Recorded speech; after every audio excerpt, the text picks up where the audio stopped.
Today we're going to talk about is if hypertrophy is functional or not. So before we get into it, I just want everybody to quickly if you're not already a member and you want to become a member, we're going to be doing a lot more of these in the future. We already are doing them fairly regularly, but at some point, when we reach a certain threshold, we're going to have some pretty exclusive member-only content, which will be a lot like this. The only difference is it'll just be for people who are paying members, who are supporters of the server, who are running our programs, etc. So if you want to become a member, you can become a member in the server shop. It's $5 a month to become just a general supporter. You get access to the member channels. If you're interested in running our programs, we have a really exciting program coming up next week. With Bowtie Docs is running his new density program, which is coming out next week here on our server.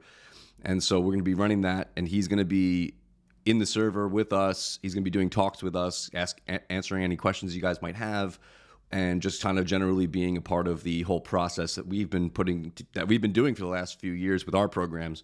So it's really exciting. It's a really good time to join, and we should have a lot more people joining the server pretty soon. So if you already are a member, prepare for a lot of new faces in here. So with that out of the way, you appreciate all the support. For those of you who are supporting us, make sure you follow us on YouTube and all the rest. YouTube, Instagram, Twitter. So anyway, into today's topic. So the question really of whether or not is hypertrophy functional came about. It comes about every so often on social media. You have a lot of people who they come from this sort of functional training space, which is sort of different, and it's distinct from things like hybrid athletes. Hybrid athletes are sort of another new thing that's come about, which are people who like to compete in multiple sort of avenues. Usually involves like an endurance and a strength training, as well as like an aesthetic. There's an aesthetic angle to that. There's some pretty famous people. I forget the guy's name exactly, but he's a pretty famous dude. Noah Ryan or something like that. I'm probably butchering that, but he basically advocates for this type of you should be running, running competitively almost, and you should be, in the gym looking aesthetic as possible and strong as possible. And this has really caught a lot of people's imaginations, and because people love the idea of just being the ultimate athlete. And this is in relation to the topic that we're talking about, which is sort of this idea of functional. Is exercising functional? Is this exercise functional? Is this way of training functional? And there's a distinction, there's a difference there. Hybrid athletes are really, they have a stated set of goals that we'll get more into all this as we move forward. But functional athletes are people who kind of don't have really a sort of stated goal in mind. They're just after a general sense, a general feeling of being able to perform the daily tasks of life as well as possible. I think with some sense of having longevity in mind as well. So what happens often with these functional athletes or functional training advocates is that they come down pretty hard on hypertrophy training, because they point out a number of things, but that we'll get into. But they are kind of critics of hypertrophy training or lifting sort of as a bodybuilder, which is what the topic is today. So first of all, what is functional training? So functional training, it's a training methodology which involves training the body for activities performed for daily life. But the question really rises of whose daily life are we talking about? Like what kind of life, what daily life are we preparing for? I mean, we no longer live in the industrial age where we have to basically, where people are dying left and right, and you have to, work hard hours on the railroad or in the factory and stuff like that. We're also not hunting lions in the jungle and in the deserts or whatever. And these would have been the daily lives of people from a long time ago. And so we have to kind of ask ourselves, well, what kind of daily life activities do we have to really be prepared for? So we'll hopefully flesh that out by the end of the talk. Also, training methodologies, it's worth pointing out that functional training is, like I said, it's a little bit unspecific. So, it's worth pointing out that training methodologies that are specific will likely serve you better than generalized concepts concepts of whether or not things are functional or whether or not they serve your quote performance, which really typically doesn't get answered what they mean by performance when this comes up. So, well, let's define our terms. Well, what is hypertrophy training? What is bodybuilding? And before even jumping into this, I mean, one of the main concerns people have when it comes to getting in shape or even going to the gym or training, like for example, when I put out a program or I'm trying to entice people to join Gain Trust and get big or jacked and stuff like that, I typically assume that people want to get big and jacked, and I assume people want to put on muscle and look aesthetic and maybe look a bit more like Jack Reacher in that viral GIF that went around. And what you find is you find people that fall into two categories. One category is people who are like all about it and they're just so in. They just want to. They're it's almost like obvious. Like hell yeah, I want to look like that. That would solve all my problems. It's like, and then also you have people on the other side of that, which surprised me more. It surprised me in the beginning, but I'm kind of now I'm learning to anticipate it.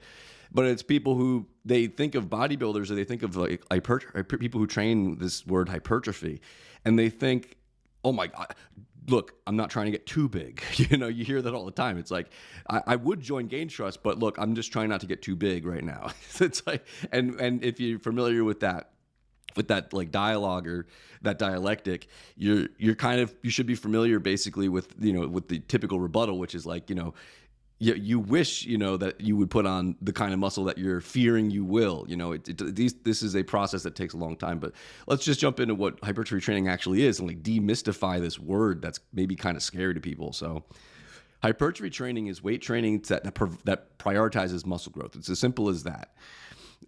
It typically occurs, muscle growth typically best occurs from when you're lifting somewhere in that 5 to 30 rep range. And this doesn't mean that, okay, I got 27 there. I could have gotten more, but I got inside the hypertrophy range. So I got 27. I'm good. It's like, that's not what it means. Really, it means that you're training to your, close to failure within this rep range. So you couldn't really get any more than somewhere in that 5 to 30 rep range. And if you do this consistently, you will grow your muscles. Now, we'll get more into this. So the way that we typically understand growing your muscles and how to facilitate the actual process of growing your muscles, this is actually done by a process that I've talked about many times. I've talked about it on the podcast. That it is basically you're responsible for increasing your reps, weights, and or sets to grow existing musculature. Okay. This is what is known as progressive overload. It means basically you're progressing, that you're getting more reps than the week before. It means you're getting stronger. It means that you're building the muscle tissue that is actually allowing you to increase the volume, whether that be how many reps you do or how much weight you do, or even if you're adding more sets over time, that this is doing more work that will actually facilitate muscle growth.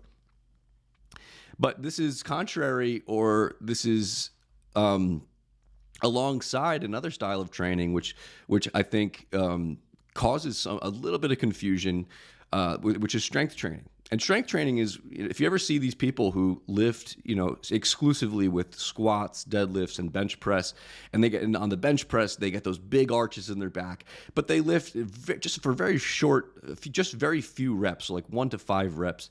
In that 1 to 5 rep range, really 3 to 5 is probably where they're training in most of the time, outside of competitions. And strength training is basically the process of adapting the nervous system. It's adapting the neurological pathways with the goal and the purpose of better recruiting the musculature to be to just overall be stronger, but to just better recruiting the musculature, the existing musculature. So and this should make sense to you, that it's not a muscle building experience with strength training. I mean, this should make sense to you because you've probably at some point have seen some like skinny, 15-year-old who has taken this, 700-pound barbell and done like a sumo squat or sumo deadlift. Sorry, not a sumo squat, sumo deadlift. Or some sort of deadlift, and you're just like, blows your mind. Like, you're like 150 pounds, you're 15 years old. Like, how do you lift that weight?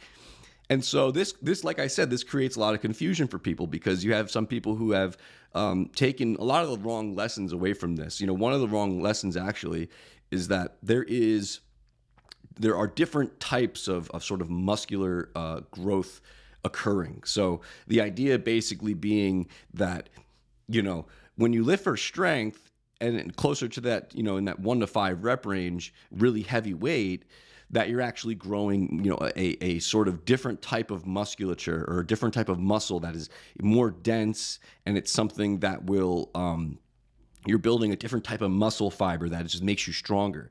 It's not the case. Muscle growth happens the way muscle growth happens. And you will get some overlap between some strength training styles and some lifting for hypertrophy with those higher rep ranges. You will get a lot of overlap in that you will get stronger with both and you will grow with both, but they're on different sort of at different levels. You'll do better. You'll get quicker results with muscle growth in that 5 to 30 rep range, and you'll get quicker strength adaptations in that 1 to 5 rep range. Kind of, you could make the argument that you need both of these things, and that you need to sort of, prioritize them across time in a way that you can get the best of both worlds, and maybe they can actually help one another. So functional training dogma. But the thing back to functional training is that the claims that they make about hypertrophy training, which is the building of muscle, which is the primary way that bodybuilders train, in which they want to grow their bodies, whether it be the guy at the LA Fitness down the street from you, or whether it be the guy on stage who weighs 1 billion pounds and looks like a house. They're training the same way. They're training in the same. They're training with the same methods. And so the functional training advocates kind of criticize hypertrophy for a number of these reasons. Number one of the most common I see is that hypertrophy reduces mobility. Mobility meaning your ability to basically move in your own body in an effective way. Number two, hypertrophy won't increase strength or increase it very little. That's the second most common dogma that I hear. And hypertrophy reduces endurance is number three, meaning, if you think about what endurance means, just, being able to run long distances, or, actually to endure in aerobic exercise. And number four, hypertrophy reduces agility, how quick you can be, how powerful, but not exactly powerful, but how quick you can be. So you have quickness, you have longevity, you have strength and mobility. And so these are the things that people fear hypertrophy actually is acting against. These things. Growing muscle will negatively affect all four of these things. This is the claims of functional training. So my initial reactions to this are as follows. So hypertrophy training is not magical. Muscle growth takes a long time, like I've already alluded to, without the enhancements of pharmaceuticals. And even with pharmaceuticals, people don't really, some people do, but for the vast majority of people who take pharmaceuticals, people don't really blow up. There are people who do. They take a lot of crap, I think. But the average person who's jumping on things, they don't really blow up as well. But really, that's not who we're talking about. We're talking about the general public, people who don't take pharmaceuticals. And if they start training in the hypertrophy rep ranges and training like a bodybuilder, the idea that these people are going to grow at such a rapid rate is that it will actually interfere with a lot of these issues is really probably unfounded. It's the muscle growing process is a long and arduous process. People with doing everything that they possibly can in their in their ability, struggle to put on 1 to 3 pounds of muscle a year. Okay. And so this is something that we have to keep in mind. In most cases, you have to really want to put on muscle just to make marginal gains. For many people, adding muscle mass to their frame will actually make them more functional. Meaning physically, they'll be physically stronger. They'll have better joint support and stronger bones, which is a more functional. It's a more functional. What do you call it? It's a more functional effect of training for hypertrophy. And we'll get more into those exact things as we go along, because the assumption that training with muscle growth in mind is inherently functional, like I said, I mean, it depends on sort of who the person is. If you have somebody who has extremely extremely little muscle mass, putting on some muscle mass will make you more functional. So also diet plays an outsized role in weight loss and weight gain. So it's sort of up to you. You know, training for hypertrophy doesn't necessarily mean that you have the idea in your head that you're going to eat in such a way that you're going to maximize growth. You're going to bulk. You're going to go on a huge bulk. Hypertrophy training doesn't necessitate that. This is just a style of training, and your diet can actually play one of the bigger roles in all this. And so you can train for hypertrophy all you want, but your diet controls growth or lack thereof. So let's go through the claims one by one. So the first claim, hypertrophy reduces mobility. So playing devil's advocate for a second, could muscle stiffness or joint range of motion decrease due to rapid muscle gain? Yes. Okay. If you're somebody who has put on like 20 pounds in a year, which, look, there are newbies who go from no muscle mass at all to putting on 20 pounds in a year. This happens. Could this possibly mean that you are less mobile than you were before? I would think it would be manageable, but in theory, sure. However, muscle doesn't grow as rapidly enough as you'd like to warrant this. I mean, even across a year's time, a person who is concerned with mobility could kind of like play with the levers of their own training so that they can actually, mitigate this kind of thing. But additionally, and one of the more important things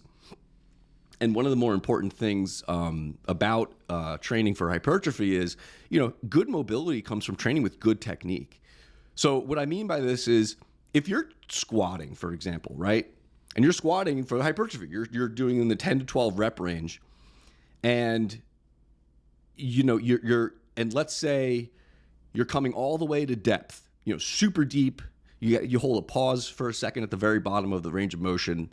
You control the eccentric, and you explode on the way up.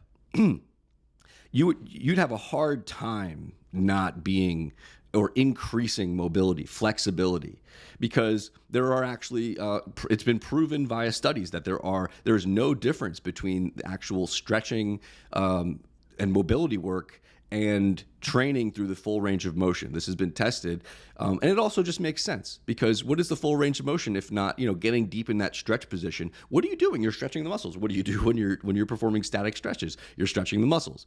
Of course, you want to do this under control, and the better skilled you are at training, the better that this flexibility will actually be for you. And so, hypertrophy reducing mobility, it's just not as big of a concern. It shouldn't be as big a concern as it may feel like, because again, if this is a concern of yours, if mobility is something, so for example, let's say you're playing golf and your chest is just too big for you to really hold at a golf club out in front of you with your arms straight, because your pecs just get in the way, right? Okay. Well, you might want to lay off the chest work for a while, because that's important to you, because playing golf is important to you. But again, these are in the extremes, though. These are all extreme examples. Most people are not going to have a problem where their pecs are getting in the way. We're talking about people who prioritize building muscle as the thing that they want to do for life. And then they realize later down the line, I can't really play golf, wah-wah. That was an unforeseen consequences, but assuming you actually made, building that kind of muscle, you're going to get a lot of fulfillment out of that whole process of building the muscle, because ostensibly that was your thing. You had to really want to do it. So in theory, can hypertrophy reduce mobility? Yes. But it's not really a practical concern, because anybody who has this concern in the first place is not going to allow themselves, because of how slow the process is, to get that big. And in addition to that, you can be very flexible and very mobile if you are training with good technique. So it's a dubious concern at best. Number two, you won't get as strong. You won't get as strong that way, bro. So here's the deal.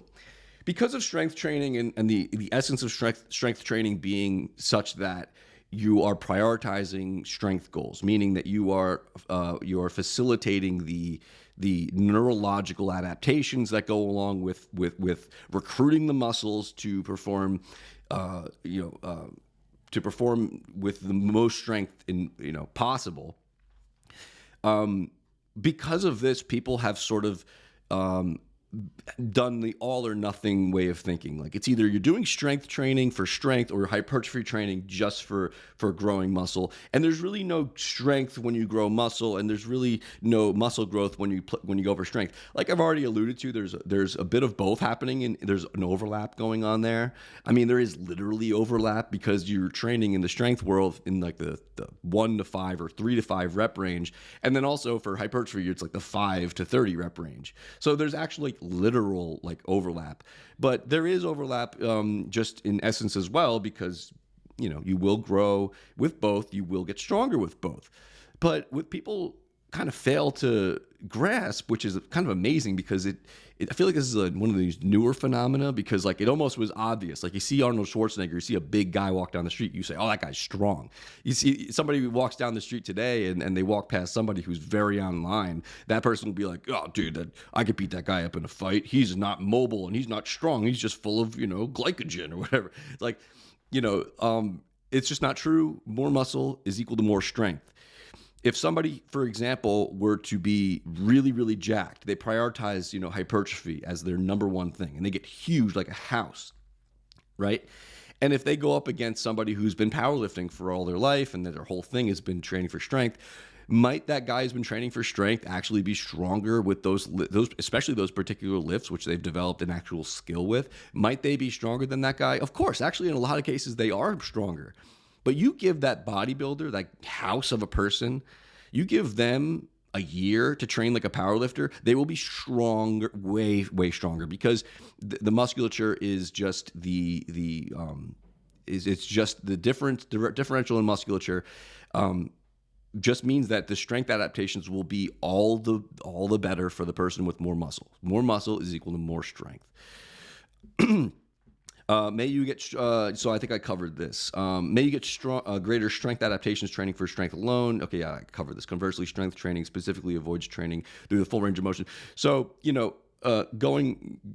touching on sort of mobility and general sort of functionality, a lot of strength training actually, what happens with strength training is you're lifting in a way that can really be pretty harsh on the joints. Okay, we're talking about lifting the kinds of weights that you really couldn't get more than 1, 2, or maybe 3 reps with.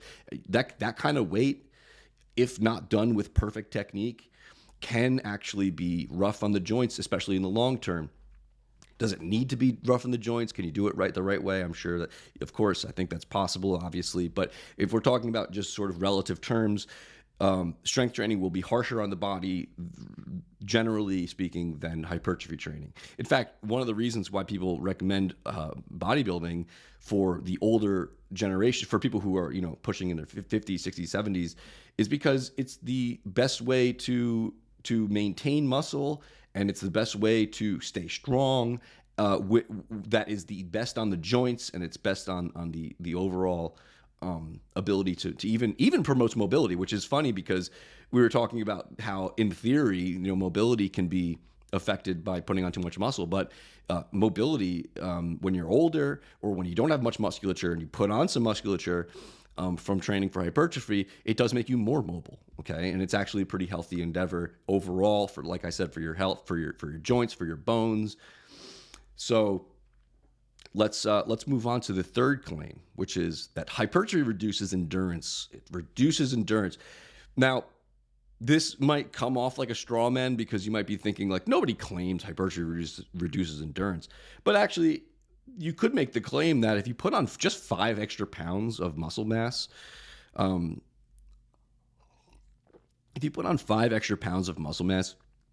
actually makes a big difference to somebody who's like a professional runner. So somebody who runs like marathons or something like that.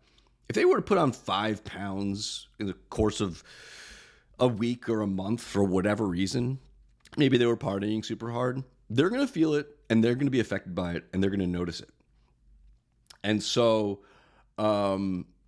And so does hypertrophy, does the increase of muscle mass reduce endurance?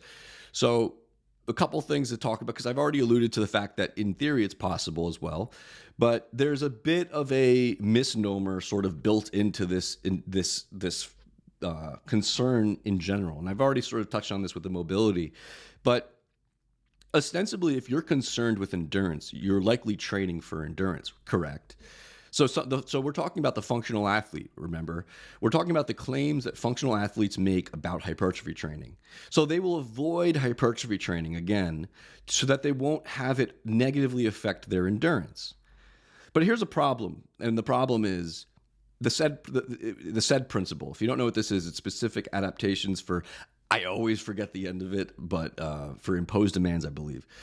And so the essence behind that is sort of that, like, you train for the thing that you want to get better in, and that specific thing will be the thing that you will get better in. And the more specific you are to that thing, the better you will get at it. It's one of the most simple sort of concepts in all of training, and it just makes the most sense. But where it actually has an interesting, it has interesting sort of implications, is that when you consider the things like the concurrent training interference effect, which I have on screen, which basically just means that if you have two different ways of training that don't jive very well. So for example, if you're trying to grow muscle, meaning train for hypertrophy, and you're trying to also run marathons, one of them is going to take a hit because they don't really go together that well. And so the fear on behalf of the people who, ostensibly the fear for people who train for marathons, but they also fear hypertrophy, is that hypertrophy will negatively affect the endurance training. Quite the contrary.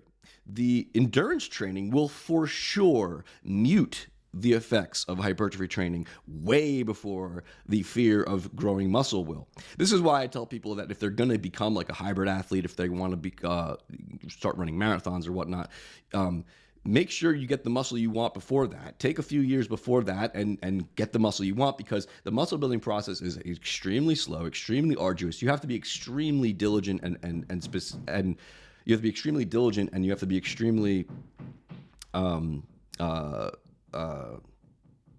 you have to be extremely sort of focused on that particular goal just to get marginal muscle gains.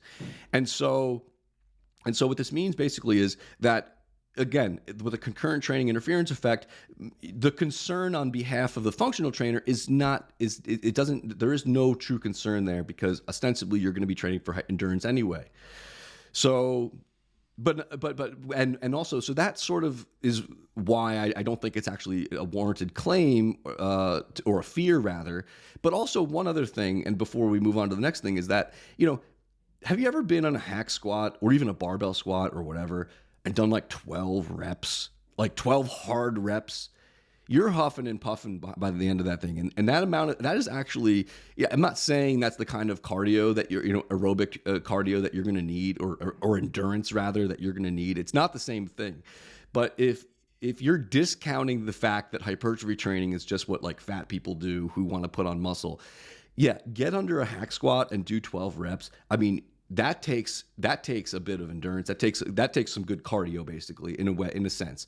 Okay, that's not easy to do. Again, I'm not claiming that this is something that is comparable to running a marathon, but I am saying that, if the fear is that you get zero cardio out of training for hypertrophy, yes, you should be obviously supplementing your hypertrophy training with cardio, but I'm just kind of pointing out that you kind of got to be in shape to lift effectively in the rep ranges that we're talking about here. Remember, we're talking about 5 to 30 reps. Do 30 reps of anything, and try to have your cardio not be the thing that limits you. That's tough. So again, if your training for endurance is important to you, you got 99 problems, but hypertrophy ain't one. So claim number 4, let's move on. Hypertrophy reduces agility, your ability to move quickly. So generally speaking, it is true that the bigger you are, the less agile you'll be. But you know what else reduces agility? Endurance training. It's actually true. So if you're somebody who trains long distances, and you're somebody who, functional trainers, they're so magical, these people. They want everything. And they only point out the areas of training that sort of make them feel inadequate, which is, I'm being a little harsh here, but it makes my theory is that hypertrophy training, people who do bodybuilding who get really big, I think they make a lot of people feel inadequate, and they get, people get a lot of envious towards people who are jacked, and so they really hyper focus on hypertrophy. There you go. And they focus on hypertrophy in general. But here's the thing: you want to be really fast and have really great endurance for long distance running and training. Well, guess what? Long distance training is going to actually have an interference effect with your ability to move really quickly and be really sharp. Now, look, these are all marginal things. Like what I just said just now, could you be extremely quick and have really high endurance and train for high endurance? Of course you can. I mean, look at any 103-pounder wrestler. They will have both of those things. But I am saying sort of like, if you're going to be arguing on the margins, you have to consider all the margins. And that margin being that, if you're going to get that, pedantic about this, well, here's another data point that you should maybe be pedantic about as well. So it's all about balance. And so I have a history of wrestling, and so the idea of the sort of concept of the wrestler really came to mind with this one, because a big part of being one of the lighter weight guys, which I was, I started out as a 103-pounder as a freshman, and by the time I was a senior, I was a 152-pounder, so I was starting to get a bit more muscular. And so I have actual practical experience with this, and I noticed something about the 103 guys that you start to not see as much with the 152-pound guys, and then you could extrapolate that to the heavyweight guys, which is a whole different category. That you are way more lightning fast at 103 pounds than you are at heavyweight, for example, using these extremes. So however, the general population doesn't need to worry about sort of the extreme difference of 200 pounds of muscle, right? So it falls on a spectrum.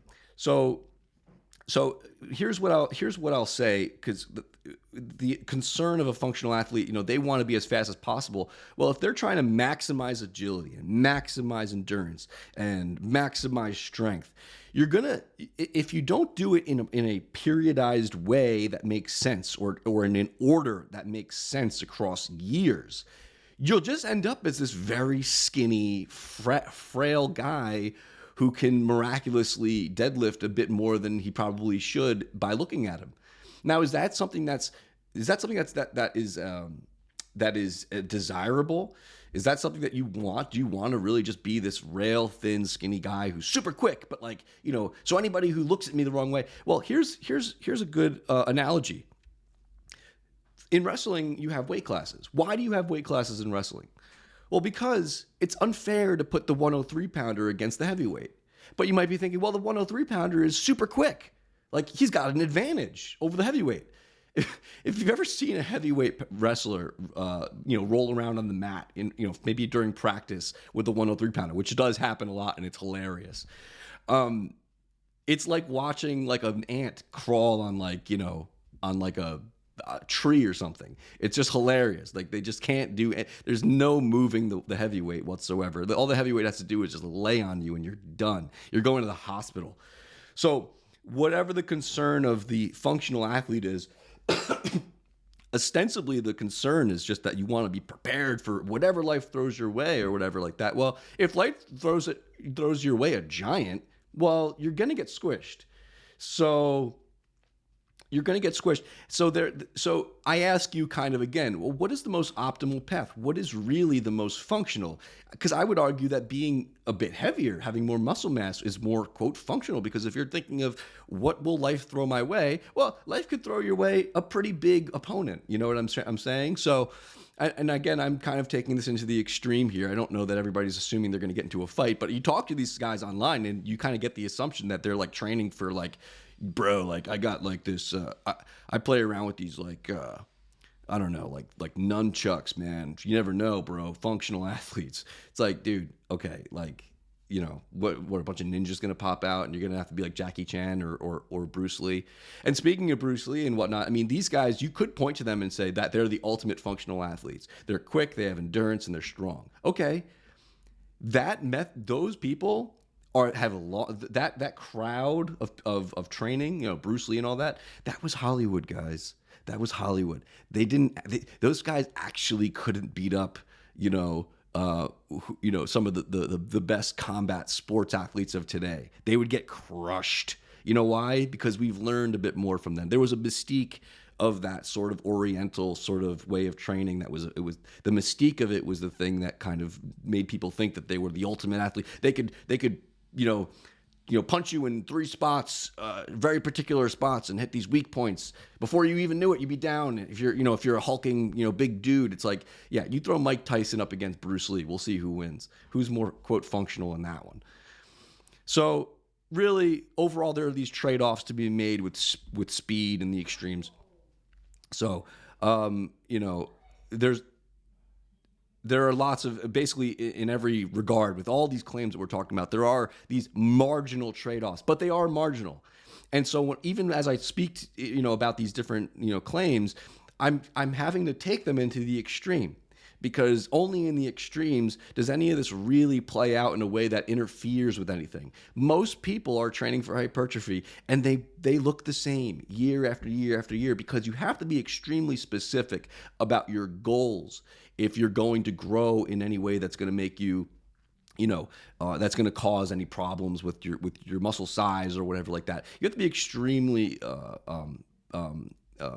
what's the word? You have to be extremely intentional in wanting to get really big in order to get big at all. So as we kind of wrap up the topic here, the issue is that there's a lack of specificity when it comes to functional training, functional athletes, and stuff like that. So I already talked about the SAID principle, and really, you would be much better off periodizing your training to meet all of your goals in an intelligent order. I've kind of alluded to this already. It's probably a good idea to prioritize muscle growth more early on, so that you could always cut back. It's not really too much to ask to sort of, lay off the training a bit, and maybe not work out your chest as much if it's getting in the way of your golfing. Adding muscle, it's a difficult task. It's something that takes, again, a lot of intentionality. If you want to train for MMA or sports specific training, you're going to have to train. You probably will have to train more for strength and your endurance and the sport itself. But unless you're very serious about competition in combat sports, hypertrophy training is actually going to be better on the joints for mobility, and it's going to be just a better general population way of training. And again, remember what the claim is with functional training. It's training for everyday life. It couldn't be more general population than that. So again, arbitrarily nixing hypertrophy as a training tool in the name of dogma is a needlessly self-limiting self-limiting concept. And it's one that I think has been sort of born out of this, maybe a bit of envy or something like that. A lot of, bodybuilders get that a lot. They're like, you look great. There must be something wrong with your way of training, So our recommendations for training, quote, functionally, these haven't been fully fleshed out. They're pretty good, but I intend on fully fleshing these out a bit more. But you should be able to walk 10,000. I put 10,000? Oh, shit. My bad, guys. And there we go. It's over. It's over, guys. So that says 10,000 K steps a day. It just should say 10,000. What is that like? What is that? Like, what? Is that 10 million? Yeah, that's 10 million steps a day. So you should be able to train for 10 million steps a day. If the general population was walking 10K steps a day, we'd have far less obese individuals, while likely providing a net benefit to strength and muscle building adaptations. There's a balance to be struck between having enough muscle perform daily tasks efficiently and having so much that it hinders movement and flexibility. But this, again, is an overrated, I would say, fear or concern. These things happen on such a slow scale. You'll be able to mitigate these things well in advance. So do not focus solely on muscle size, but also incorporate cardiovascular fitness, flexibility, and mobility work into a fitness routine. If you do this, again, you're not going to have any problem. You can still train for hypertrophy perfectly well, and it'll serve you very well. You'll get stronger. You'll keep your joints and everything feeling good, and you'll increase mobility as well if you train correctly or intelligently. So also be aware of how increased muscle mass affects your movement and overall functionality, and be prepared to adjust training accordingly. So it's basically, at the end of the day, common sense kind of outweighs the concerns of functional training advocates against hypertrophy. So is hypertrophy training functional? It absolutely can be. It depends on your goals. If your goal is to become a mass monster and then you find that you're less mobile and you're not as quick and your endurance is crap and and you're just this big mass monster, well, it's like, how did you get that far unless you really wanted to be that mass monster, So the concerns are very less warranted than they would appear. So that wraps up basically. Oh, look, the screen. Anyway, yeah. So that wraps it up, guys, and that's kind of all I wanted to talk about today. This is something. This is something that's come up on social media from time to time. Not to be so concerned with these types of things. Hybrid athletes. I touched on this already. These are people, again, who want to and knowingly pursue different types of training that are antagonists towards one another, but still in the service. They understand this, and the ones that are popular, the hybrid athletes that are popular, are always guys who have already put on the muscle mass to make it look good, because they do admit that a part of it is training for aesthetics as well. And so, with that in mind, guys, you kind of understand my advice for you. And with that, you guys have a great rest of your day. If you want to ask any questions, I'll take a couple, but I'm going to wrap it up pretty soon. So if you guys got questions, type them in now. Also, keep in mind, as we wrap up, though, if you want to support the server, it'd go really far. Just become a Gain Trust supporter, $5 a month. You'll get access to the exclusive member channels. And a lot of other little goodies, I think including the exercise library. But if you want to sign up for as a pro member and get our training, you can actually start training with us. And Bowtie Docs will be releasing his program on our server, and you guys will get that, as well as access to him and talks like this that he will put on as well. But anyway, if no one's got any more questions, thanks everybody for coming. Have a great rest of your day, and I'll see you guys soon.